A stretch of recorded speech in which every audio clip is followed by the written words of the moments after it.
Buenos días, hombres, ¿cómo están? Y aquí estamos con David. Y la semana pasada lo dejamos ya reconocido por una parte del pueblo como rey. Sin embargo, vemos un hombre ya maduro que ha pasado por muchas circunstancias, ha enfrentado muchos gigantes. Y es un hombre que ahora, antes de tomar cualquier decisión, consulta a Dios. Y allí va avanzando. Pero llegamos al capítulo 5 de 2 de Samuel. Y lo vamos a encontrar precisamente a David enfrentando quizás una de las situaciones más complejas en su vida, pero que está decidiendo en forma correcta de cómo enfrentarlo. David está reinando sobre Judá, el reino está todavía dividido, porque está Jerusalén, que está poblada o habitada por los jebuseos. Y entonces así comienza el capítulo 5, versículo 1, donde el resto de la nación, capítulo 5, versículo 1, llega a David para reconocerlo. Versículo 1 del capítulo 5, todos juntos dice: vinieron todas las tribus de Israel a David en Hebrón, a donde él estaba, y hablaron diciendo: henos aquí, hueso tuyo y carne tuya somos. Entonces hay un reconocimiento de parte del pueblo para David, donde la intención es hacerlo rey sobre toda la nación. Y David va a tomar el trono porque no por su estrategia, no por su fortaleza, no por todo lo que él padeció, sino porque entiende que quien le va a entregar el trono es Dios. Y justo cuando parece que todo es perfecto, cuando todo se va encaminando, donde todo el pueblo está a favor del rey, del nuevo rey David, aparece un gigante, la ciudad de Jerusalén. Una ciudad inexpugnable, una ciudad fortalecida, una ciudad que estaba en manos de otras personas, pero que hiciese lo que hiciese David, iba a ser muy difícil tomarla. Versículo 6 y del versículo 6 en adelante la palabra de Dios dice: entonces marchó el rey con sus hombres a Jerusalén contra los jebuseos que moraban en aquella tierra, los cuales hablaron a David diciendo: tú no entrarás acá, pues aún los ciegos y los cojos te echarán, queriendo decir: David, no puedes entrar aquí, o no puedes entrar acá. Difícil situación para David. El pueblo lo reconoce, pero no puede tomar físicamente la ciudad o la capital del reino para hacerse de ella. Y aquí vamos a estudiar el día de hoy, vamos a aprender juntos de la palabra de Dios, de estos nuevos gigantes llamado la fortaleza.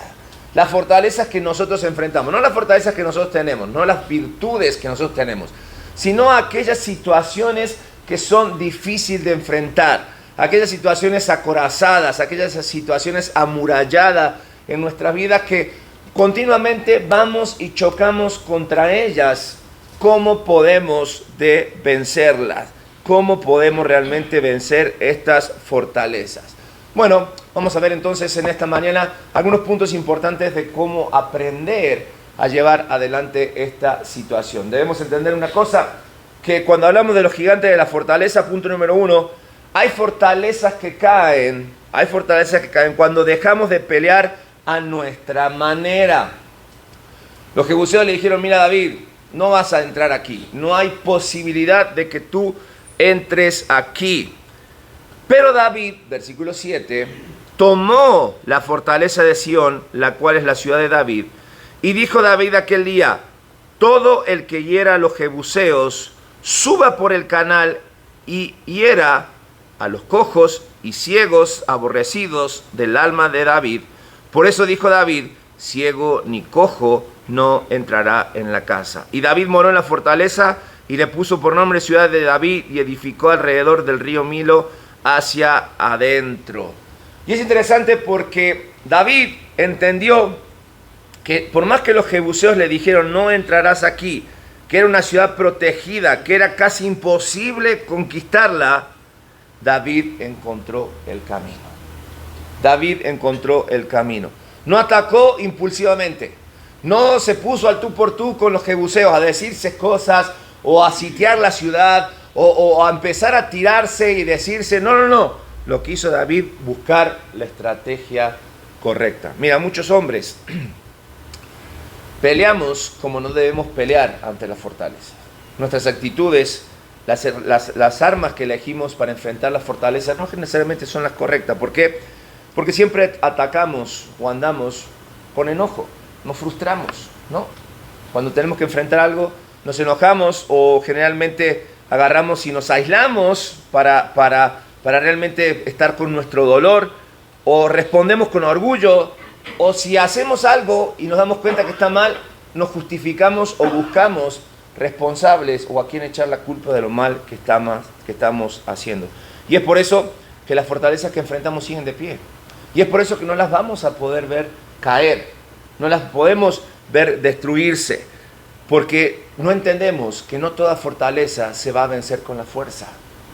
No, tenemos que entender que algunos de las fortalezas que enfrentamos, por no decirte todas, comenzamos a vencerlas por medio de la obediencia, por medio de la obediencia. Salmo 20, versículo 7, lo tienen en sus hojas. Dice la palabra de Dios lo siguiente: estos confían en carro y aquellos en caballos, mas nosotros en el nombre de Jehová nuestro Dios tendremos memoria.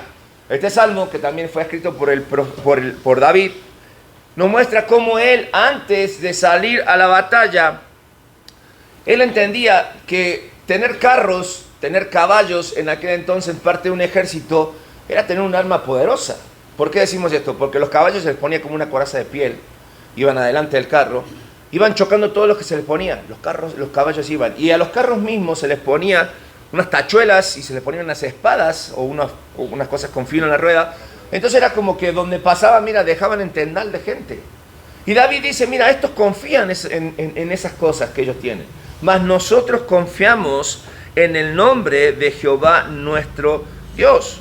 Los jebuseos habían señalado, y yo me los imagino desde la misma ciudad de Jerusalén, riéndose de David, diciendo, no vas a entrar por aquí. Pero hablaron de más. Pero David fue más allá. Y nos enseña que nuestra lógica, lo que nosotros pensamos, lo que nosotros creemos, no necesariamente va a voltear las fortalezas que enfrentamos. Porque Dios es el que ve los caminos que nosotros no vemos.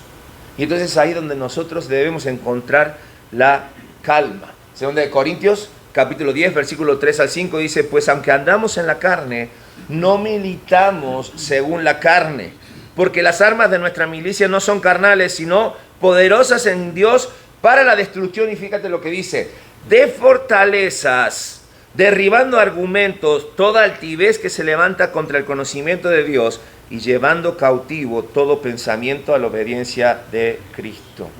Pablo aquí en Corintios no habla de ciudades fortalecidas.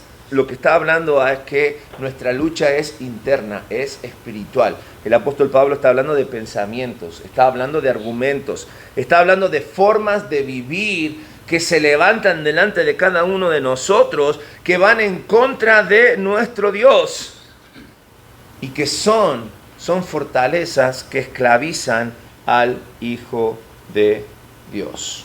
Por eso, antes de nosotros enfrentar cualquier fortaleza externa, hombre, debemos aprender que Dios quiere derribar las fortalezas que se generan en nuestros corazones. Fortalezas que reciben el nombre de orgullo, de resentimiento, de incredulidad, de autosuficiencia, de falta de perdón. Porque nunca olvides que la batalla más importante y el gigante más fuerte que vas a enfrentar siempre está en nuestros corazones. Por eso, las fortalezas no se derriban con armamento humano, se derriban llevando nuestro pensamiento, nuestro corazón cautivo a Dios. Por eso llegar a este punto me tiene que llevar a reflexionar cuál es la Jerusalén que habita dentro de mí, que sigue siendo inconquistable. ¿Cuál es esa Jerusalén que se levanta, que yo logro o quiero vencerla en mi propia fuerza sin darme cuenta de que lo que tengo que hacer es hacerlo en dependencia de Dios? ¿Cuál es? ¿Cuál de Jerusalén está detectando en tu vida? ¿Qué patrón de conducta, orgullo, enojo, autosuficiencia, temor, falta de perdón se ha convertido en una fortaleza que impide que tú puedas seguir creciendo espiritualmente? Porque la realidad, para entender este punto, es que no debemos seguir intentando resolver con carácter, es decir, a nuestra manera, lo que solo Dios puede transformar. Lo que solo Dios puede transformar. Lo que me lleva al segundo punto en cuanto a la fortaleza, y es entender que el éxito que puede venir, porque David estaba conquistando o había entrado, el éxito no debe convertirse en una fortaleza de orgullo. Porque a veces vencemos una fortaleza, pero hacemos fuerte a otra. ¿Por qué? Fíjate lo que dice el versículo 10 de 2 Samuel capítulo 9. Y David iba adelantando y engrandeciéndose. Esto es bueno, ¿no? Porque él tenía que recuperar el trono, él iba a tomar el trono. Y una victoria o recuperar o vencer una fortaleza le había dado un cierto prestigio. Sin embargo, termina el versículo 10 diciendo, y Jehová Dios de los ejércitos, ¿qué dice? Estaba con él. El texto no dice que David fue grande por las estrategias que utilizó, o que David fue grande porque era capaz de hacer las cosas. Dice que Dios estaba con él. Dios estaba con él. La presencia de Dios siempre fue el secreto en la vida de David, no el talento, no las capacidades, no lo que él podía lograr hacer. Por eso es que a veces no entiendo cómo nosotros como hombres podemos tener todavía en nuestra fuerza, en nuestra vida, o creer que tenemos seguridad por lo que tenemos, ya sea por el trabajo, por el dinero, por el liderazgo, por el éxito, por la experiencia que vamos adquiriendo. Pero todas esas cosas que creemos que tenemos, o que pueden ser nuestra seguridad, tarde o temprano se convierten en fortalezas con las cuales nosotros mismos vamos a empezar a luchar. Y sobre todo que eso nos lleva a pensar que nosotros no necesitamos de Dios. Porque podemos, porque conseguimos las cosas. Deuteronomio capítulo 8, versículos 17 y 18, dice la palabra de Dios. Y digas en tu corazón, mi poder y fortaleza de mi mano me han traído esta riqueza. Si no, acuérdate de Jehová tu Dios, porque Él te da el poder para hacer las riquezas, a fin de confirmar su pacto que juró a tus padres, como en este día. Moisés le advierte al pueblo, antes de entrar a la tierra prometida, que el mayor peligro no era el desierto, no, sino olvidar que a donde estaban era porque Dios los había traído, que lo que tenían era porque Dios se lo había dado. Esa era la realidad. Por eso vemos que el secreto de David era que Dios estaba con él. Y si tú algún día vas a recordar tus logros y vas a poner sobre la mesa lo que crees tú que has conquistado, debes mostrarlo como evidencia de la gracia de Dios en tu vida. ¿Te acuerdas del apóstol Pablo que dice, todo lo que tengo lo he estimado como basura? ¿Y qué es lo que tenía Pablo? Mucho más que nosotros, seguro, mucho más. Sin embargo, él había entendido que todo eso se podía convertir en un estorbo para agradar a Dios, y es por eso que él dice, todo lo estimo como basura por ganar a Cristo. ¿Pero por qué dice eso el apóstol Pablo? Claro, él había entendido que él era lo que era porque Cristo lo había hecho así. Y el mismo Jesucristo lo había enseñado. En Juan capítulo 15, versículo 5, en sus hojas, la palabra de Dios dice lo siguiente: yo soy la vid, vosotros los pámpanos. El que permanece en mí y yo en él, ¿ese qué? Ándale, ese es el secreto. Porque separados de mí, nada podéis hacer. Quizás Jesús utilizó una de las imágenes más comunes en aquel entonces, porque los viñedos estaban a la vista de la gente, para demostrarle cómo bonito el racimo se veía, ¿no es cierto? Pero ese racimo, ese pámpano separado de la vid, no pasaba absolutamente nada. Debemos entender que nuestra productividad en el liderazgo, en nuestra familia, en nuestro trabajo, aún en los mismos ministerios, en la iglesia, solo tienen verdadero fruto cuando nosotros permanecemos en Cristo. Un hombre fuerte o que se cree fuerte no es por su independencia de Dios, todo lo contrario, es por su dependencia total en Dios. Un hombre que está conectado diariamente a Dios a través de Jesucristo. Es contundente la palabra de Dios. Separado de Dios, nada, dice nada podéis hacer. Te pregunto, si hoy Dios, y viene ahí la pregunta en sus hojas, si hoy Dios te quitara tus logros, tu trabajo, tu posición, ¿seguirías definiéndote sobre lo que eres porque entiendes que tu identidad está en Cristo? ¿Tendrías seguridad en Él? ¿O estarías haciendo como hacemos la mayoría, pataleando, enojándonos, buscando culpables? ¿Me entiendes? ¿Por qué a mí? ¿Por qué me das y después me quitas? Como dice el refrán, sobre aviso no hay engaño.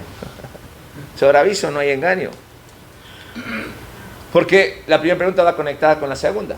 Si pasara eso en tu vida, presta atención, porque ¿cuándo fue la última vez que reconociste sinceramente que todo lo que eres realmente proviene de Dios y no de lo que tú has obtenido?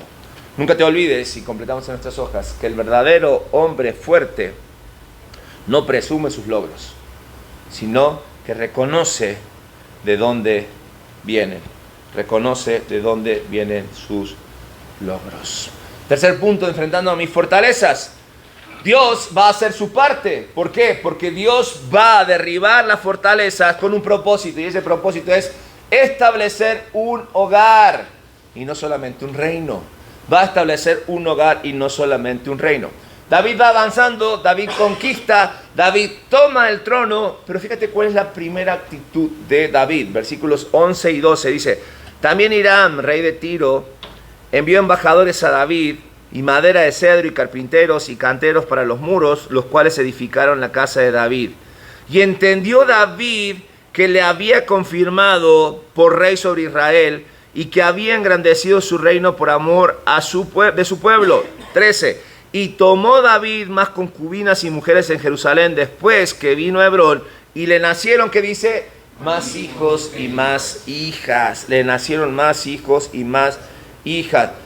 Todo se va acomodando, le llega de la mejor madera para que él construya el lugar donde va a estar viviendo, pero David entiende algo importante en este punto, y eso es que Dios había confirmado su reinado, que él ahora sí podía tomar el trono. No era un éxito profesional, no era un éxito personal, era un propósito cumplido, y allí estaba David. Mira, muchos de nosotros muchas veces trabajamos y erramos el propósito. Pensamos que funcionar, trabajar, hacer las cosas como hombre tiene que ver con levantar un patrimonio, pero olvidamos algo importante.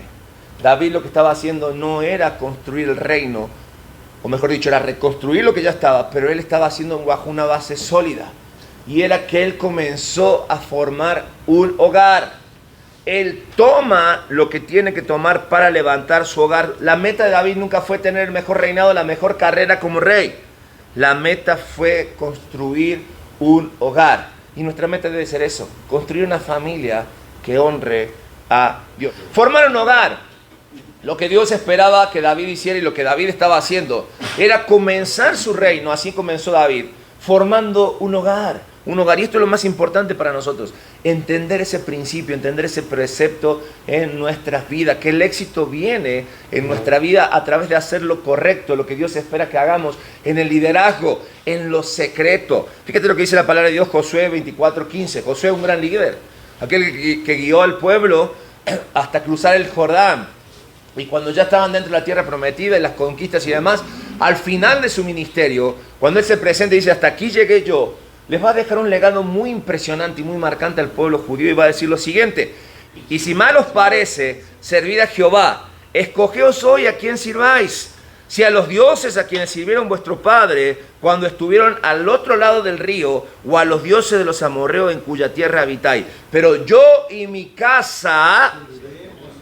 Wow, interesante. David había comprendido esta verdad y lo estaba comenzando a hacer. Y él entendía que su propósito no necesariamente era, o no simplemente era bendecir a Israel, sino que era honrar a Dios a través de su legado. A través de su legado. Yo y mi casa, dice Josué, serviremos al Señor. Es decir, el liderazgo comienza en casa, hombres. Comienza en nuestro hogar, con nuestra esposa, en singular, esposa. Con nuestros hijos, eso sí en plural, pero con la misma esposa. ¿Estamos de acuerdo? Vivimos en una cultura que el liderazgo es medido por la influencia pública, ¿no? Sí. Un líder aprobado es el líder que tiene más seguidores. Un líder aprobado es el líder más popular. ¿Me entiendes? Sin embargo, David, que fue confirmado como rey, pero el propósito de Dios no era solamente darle el trono a David, sino formar un líder que, fíjate qué curioso, pastoreara al pueblo de Dios. Originalmente David fue llamado entre medio de las ovejas. ¿Sí? Le tuvo que tener mucha paciencia a las ovejas para no perderlas, conocerlas. ¿Sí? Tercas, ¿no? Enfermizas, asustadizas, ¿no? Y dar la vida por ellas. Exactamente. Y David ahora está ante un pueblo que es igual que las ovejas. Y no pasa así en nuestras casas, no pasa así con nuestra esposa, con nuestros hijos. Necesitamos aprender a liderar, necesitamos aprender a marcar, a dar el ejemplo. Eso es lo que Dios espera de cada uno de nosotros. En el hogar la autoridad, o mejor dicho, el liderazgo no depende o no significa imponer nuestra autoridad, sino, fíjate bien, asumir nuestra responsabilidad. Allí radica el éxito de nuestro liderazgo en el hogar. Es decir, asumir responsabilidad me lleva a ser el primero en pedir perdón. Asumir mi responsabilidad me lleva a ser el primero en buscar a Dios. A ser el primero en servir, a ser el primero en dar el ejemplo en todas las cosas. La autoridad que Dios me delegó como hombre no es para imponerla, no es para dominar, sino es para cuidar, es para edificar. Por eso, como hombre sí podemos tener éxito profesional y ser admirado por muchos. Pero la verdad que si descuidamos a nuestra esposa, descuidamos a nuestros hijos, hemos fallado donde Dios nos pide que comencemos bien. Por eso, hombres, Pablo va a expresar en 1 Timoteo capítulo 3, versículo 5, que el que quiere honrar a Dios, el que quiere gobernar, el que quiere tomar autoridad, dice la palabra de Dios, el que no sabe gobernar su propia casa, ¿cómo va a cuidar de las pertenencias de Dios? ¿Cómo va a cuidar de las pertenencias de Dios? Dios primero observa, fíjate qué curioso, Dios primero observa cómo nosotros vamos o aprendemos a dirigir lo que Él nos confía en privado, para después darnos la autoridad en público. Por eso quizás empezar a evaluar nuestro corazón tiene que ver con preguntarnos, ¿eres igual en tu casa como lo eres en tu trabajo, como lo eres con tus amigos, como lo eres en la iglesia? Tus hijos, tu esposa te ven como el ejemplo a imitar en oración, en humildad, en integridad. Tu esposa se siente cuidada, se siente amada, escuchada, espiritualmente segura. Es una mujer que se va a entregar a ti sin reproches. Pregúntate, ¿estoy edificando un hogar que le agrada a Cristo o solo una casa donde lo que más hacemos es convivir en paz? Cada quien por su lado, cada quien a su manera, a mí no me moleste. No, porque si Dios te dio el privilegio de ser hombre, de ser esposo, de ser padre, cuando te encuentres con Él en su presencia, te va a reclamar y te va a decir qué hiciste, aún sabiendo lo que hiciste. Entonces pensemos de esta manera. Mira, como hombre podemos impresionar a muchos allá afuera, podemos ser admirados por muchos, podemos tener un liderazgo público, wow, sobresaliente. Pero no te olvides que Dios sigue evaluando, primero, antes que nada, nuestro liderazgo en lo privado, incluso en tu propia vida, incluso en nuestra propia vida. Por eso, siempre dicen por ahí, el hogar es el primer púlpito y la primera responsabilidad de un hombre que es hijo de Dios. Por eso ahora entendemos lo que dice el Salmo 127, versículo 1. Si Jehová no edificare la casa, en vano, ¿qué dice? Trabajan los que le edifican. Si Jehová no guarda la ciudad, en vano vela la guardia. ¿Y sabes quién escribió este salmo? Este salmo se le atribuye a Salomón. Salomón. Y cuando Salomón lo vemos como el hijo de David, y vemos cómo fue la casa de Salomón, cómo fue la historia. ¿Quién fue la mamá de Salomón? Betsabé. Ándale, conocemos la historia de David y Betsabé, no llegamos allá todavía, pero conocemos lo turbulento que comenzó esa relación. Y Salomón era consciente y sabía y dijo, mira, si Jehová no edifica la casa, por más que tú le eches todas las ganas que le quieras echar y le pongas toda la fuerza que tú le puedas poner y uses todas las herramientas que estén a tu alcance, lo vas a hacer en vano.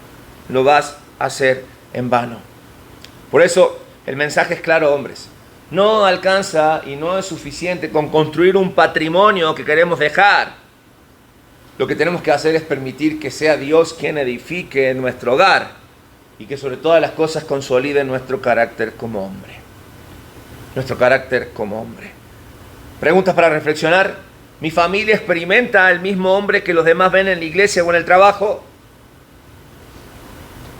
Si quieres dejarle un legado a tus hijos, a tu esposa, déjale el mejor de los legados, el espiritual, por el que no se van a pelear, por el que no va a haber broncas, por el que no va a haber inconvenientes, sino que va a haber un agradecimiento al final, va a haber una recompensa eterna. Si Jehová no edifica la casa, todo esfuerzo termina siendo vacío, vano, sin sentido. Sin sentido. ¿Por qué? No sacrifiques a tu familia por construir un éxito que algún día perderás. Tarde o temprano, todo se vuelve en contra. Y podríamos decir, aquí termina, y esto es una gran historia, y es increíble cómo David comienza con el pie derecho. Por fin una cosa que David comienza con el pie derecho, pero no, la historia continúa.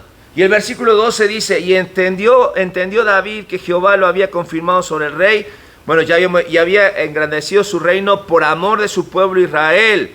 Pero después el versículo 17, fíjate lo que dice, oyendo a los filisteos, ¿quiénes eran los filisteos? Los enemigos. La piedrita en el zapato del pueblo de Israel.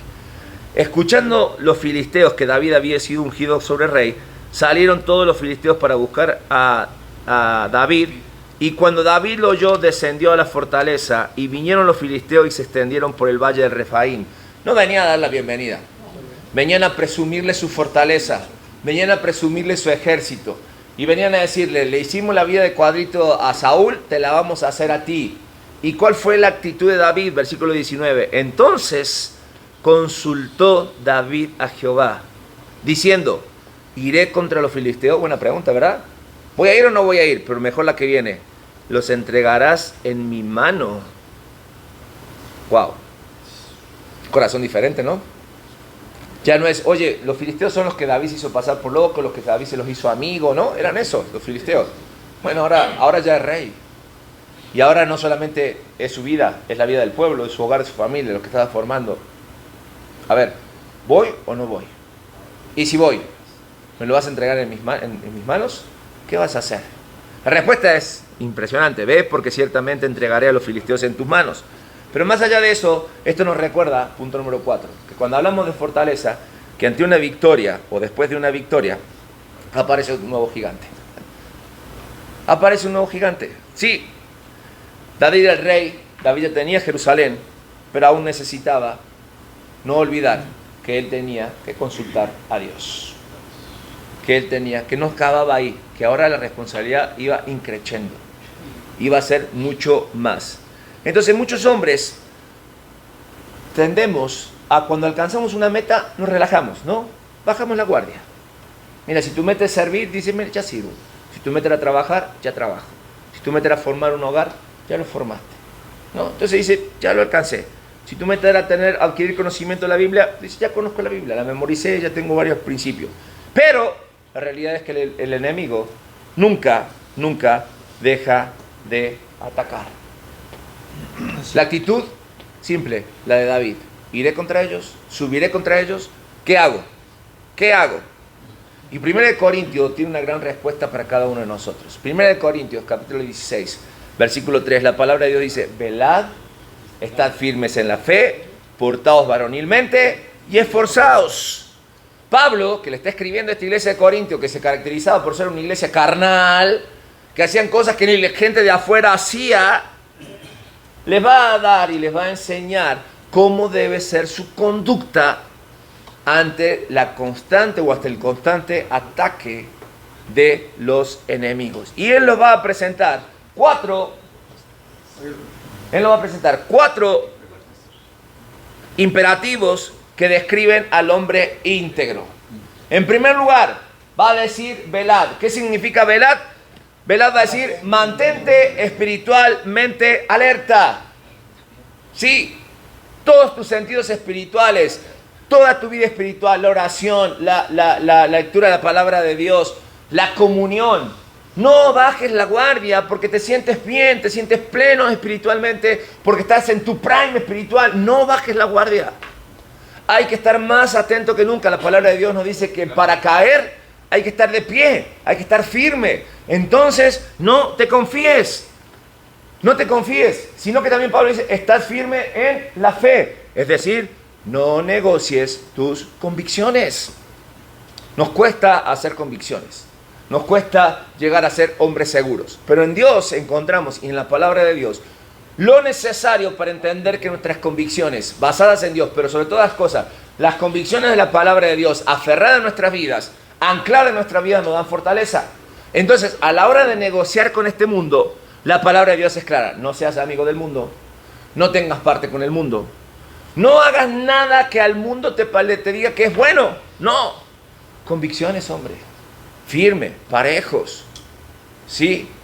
Sabiendo siempre lo que Jesús haría en tu lugar. ¿Cuál sería la respuesta? ¿Cuáles serían las amistades que Él tiene? ¿Cuáles serían los lugares donde Él va? ¿Con quién haría negocios? Y no porque te sientas el supercristiano te vas a meter a la boca del león para sacar allá a los más pecadores de todos. No, porque es tu debilidad. Cuidado, cuidado, cuidado. Estad firmes en la fe. Dice, portaos varonilmente.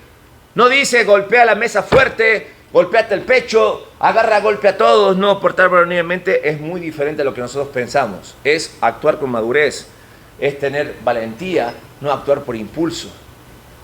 Es saber tragarte tu orgullo, es saber decir no, es saber decir sí. Es saber mantenerte ecuánime y siendo ejemplo. Y por cuarto, el apóstol Pablo dice, esforzaos. Esforzaos. Y ese esforzados tiene que ver cuando la batalla es fuerte. Persevera aun cuando la batalla parezca difícil. David nunca asumió que el reino era la meta. Él sabía que después de eso venían cosas y venían cosas difíciles. De la misma manera tú y yo como hombres de Dios debemos entender que no vivimos de victorias pasadas, ¿no? El apóstol Pablo dice, mantente vigilante. Cosas vienen. Tienes que ser firme en tu fe. Tienes que estar dispuesto a enfrentar nuevos desafíos y todos ellos dependiendo de Dios. La verdadera hombría no se muestra bajando la guardia espiritual después del éxito, sino en medio del éxito nos seguimos manteniendo firmes, vigilantes, fieles y dependientes de Dios. Proverbio 16, 18 nos recuerda de que antes del quebrantamiento es la soberbia y antes de la caída la altivez del espíritu. Hablamos aquí acerca de que la importancia en el quebrantamiento de la vida de un hombre. No es evitable el quebrantamiento. Hasta tenemos que buscar que Dios quebrante nuestra vida para humillarnos, para evitar precisamente la soberbia en nuestras vidas. La soberbia en nuestras vidas. Salomón nos está enseñando aquí en este proverbio que es un principio universal y que es que el orgullo nos hace caer. Si te vas a montar sobre el orgullo, te vas a hacer caer. El apóstol Pablo venía montado siguiendo a los cristianos, y Dios lo que hizo literal y prácticamente fue voltearlo, humillarlo, quitarle todo lo que tenía, mandarlo al exilio durante 2 años para trabajar en lo personal, en su vida. ¿Tú crees que no lo va a hacer en tu vida o en la mía? Eso es lo que esperamos que Dios haga en nuestras vidas. Así que aguas con ser soberbio, porque antes de la soberbia llega el quebrantamiento. Hombres, ¿has comenzado a confiar a Dios en medio de las experiencias que ya pasaste? Y eso te ha enseñado o debe enseñarte que debes buscar su guía diariamente. ¿O hay todavía ciertas áreas de tu vida que todavía están bajo o que te han hecho bajar la guardia pensando que ya no necesitas depender del Señor? Cuidado, eso es un peligro. Porque el hombre que deja de depender de Dios comienza a construir una nueva fortaleza. Y ya la vimos, la autosuficiencia. David no conquistó Jerusalén porque era un gran guerrero. Dios lo preparó durante años. Donde todos pensábamos que el gran gigante que David había vencido era Goliat, simplemente fue el calentamiento para lo que después venía para David. Él venció muchas cosas, venció la impaciencia, él venció el deseo de vengarse, la tentación de tomar lo que no le pertenecía, y así pudo conquistar la fortaleza llamada Jerusalén. ¿Sabes una cosa? Dios siempre trabaja, y esto es lo que debemos completar en nuestras hojas, Dios siempre trabaja primero en el hombre antes de trabajar a través de nosotros, a través del hombre. Como hombre enfrentamos fortalezas y es una realidad. Y quizás la fortaleza en tu vida no tenga el nombre Jerusalén, pero sí tenga el nombre de orgullo, tenga el nombre de adicción, tenga el nombre de resentimiento, tenga el nombre de independencia de Dios, tenga el nombre de apatía espiritual, se llame falta de perdón, se llame falta, o mejor dicho, se llame miedo por tomar el liderazgo que te corresponde. Pero la pregunta no es cuál es tu gigante. La pregunta en nuestra vida es ¿qué fortaleza hoy te sigue diciendo aquí no vas a entrar? ¿Cuál es esa fortaleza con la cual hoy te topaste de frente? Se te puso en tu cara. ¿Cuál es la fortaleza que hoy Dios te está mostrando que necesitas derribar para que Él reine plenamente en tu vida? ¿Qué decisión práctica estás dispuesto a tomar como hombre para dejar de confiar en tus propias fuerzas y comenzar a depender más de Dios? No solamente en esa área de la fortaleza que estás luchando, sino en todas las áreas de tu vida. Mira, hombres, así como David no permitió que la fortaleza de Jerusalén definiera el futuro de Israel, tampoco permitas que la fortaleza que enfrente defina el futuro de tu matrimonio, el futuro de tu negocio, el futuro de tus hijos, el futuro de tu relación con Dios. No lo permitas. No lo permitas. ¿Y por qué digo esto? Por una simple razón. Cuando Dios está presente en tu vida, ninguna fortaleza es demasiado alta, ni ningún gigante es demasiado grande. Así que anímate. Confía en Dios y enfrenta la fortaleza en obediencia y en dependencia. Porque al final son las dos cosas que debemos aprender de David. La obediencia y la dependencia que él tuvo en y por Dios. Amén. Vamos a orar. Padre, gracias por la oportunidad que nos das de estar frente a tu palabra. Gracias por las enseñanzas de ella que clarifican y nos dan luz a nuestras vidas. Enséñanos, Señor, a presentar batalla ante las fortalezas de la mejor manera, para honrarte en todo tiempo, para honrarte en toda oportunidad, para realmente salir victorioso en tu nombre y para tu nombre. Bendícenos como hombres, ayúdanos a fortalecer, Señor, nuestra esperanza en ti, a construir un liderazgo correcto, comenzando desde nuestros hogares, desde nuestras casas, Señor, bendiciendo a nuestras esposas, a nuestros hijos, a todas aquellas personas que dependen de nosotros. Gracias por esta oportunidad de estar en tu presencia. Gracias una vez más por tu palabra. Oramos en el nombre de Jesús. Amén y